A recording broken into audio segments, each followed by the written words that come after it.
দুই ভাই তিন ভাই, একজনের ঘরে বোনেরা আসে, ফুফুরা আসে, ওই ঘরে হাসি খুশির কোনো অভাব নাই, বরকতের অভাব নাই।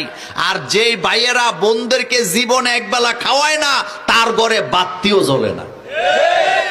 অনেক মহিলারা আছে, চাচতো বোন খালতো বোন বান্ধবীরে পাইলে কয়, বোন আজকে রাতটা থাক, সারা রাত তোর কাছে হৃদয়ের জমা কষ্টগুলি বলে একটু শান্তি হব, হৃদয়টা পাতলা করব। কিন্তু মা বোনদেরকে বলি, মা গো, তুমি যাদের কাছে হৃদয়ের কষ্টের কথা বলো, খবর নিয়ে দেখো তার জীবনে কষ্টের কোনো শেষ নাই। মুনাজাত মানে চাওয়া, কার কাছে চাইতে হয়? চাওয়ার ক্ষেত্রে কখনো কৃপণতা করবেন না, কারণ আপনি যার কাছে চাচ্ছেন তার কাছে কোনো কিছুরই অভাব কি নাই। আমরা মানুষেরা বুঝি না, অনেক সময় মানুষ মানুষের কাছে দুঃখ কষ্ট বলে।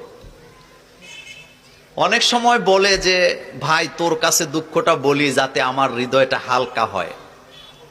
তবে মনে রাখবেন, মানুষ মানুষের কাছে দুঃখ বলার কারণে হৃদয়ের দুঃখ হালকা হয় না, বরং হৃদয়ের দুঃখ আরো বাড়ে। কথা কি বুঝে?